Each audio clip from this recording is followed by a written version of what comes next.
Hello friends, welcome to our channel.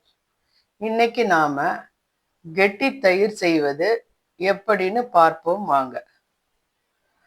நாம வீட்டில் தயிர் துவைக்கும் போது அந்த அளவுக்கு கெட்டியா இருக்காது. இந்த மெத்தட்ல செய்தோம்னா கெட்டியான தயிர் ஈஸியா செய்திடலாம். முதல்ல ஒரு பாத்திரத்துல ஃபுல் கிரீம் மில்க் 500 ml ஊத்திக்கலாம். தண்ணீர் ஊற்றக்கூடாது. 50 ml பால் எடுத்து ஒரு டம்ளர்ல தனியா எடுத்து வச்சுக்கலாம். இப்போ ஸ்டவ் ஆன் பண்ணிக்கலாம். பால் நன்றாக கொதிக்கும் வரை காய்ச்சிக்கலாம். பிறகு ஒரு சின்ன பவுல்ல ஒரு ஸ்பூன் கார்ன்ஃப்ளவர் போட்டு எடுத்து வச்ச 50 ml பாலை சேர்த்து கட்டிகள் இல்லாமல் கலந்துக்கலாம்.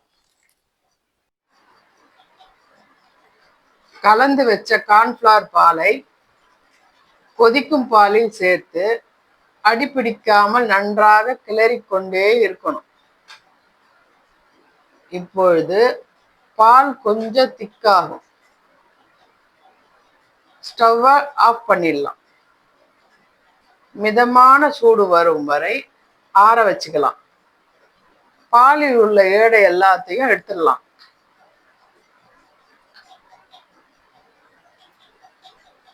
பிறகு ஒரு சின்ன பவுல்ல 2 டேபிள் ஸ்பூன் தயிரை எடுத்து பாலை சிறிதளவு சேர்த்து நன்கு கலக்கி பாலுடன் கலந்துக்கலாம். இது போல நல்லா மிக்ஸ் பண்ணிடுங்க. நான் கிளாஸ் டம்ளர்ல ஊற்றி மூடி 7லேருந்து 8 மணி நேரம் கழிச்சு பார்த்தா கெட்டியான தயிர் ரெடி. இப்ப பாருங்க, நான் தலைகீழா கவுத்தாலும் தயிர் கொட்டலை.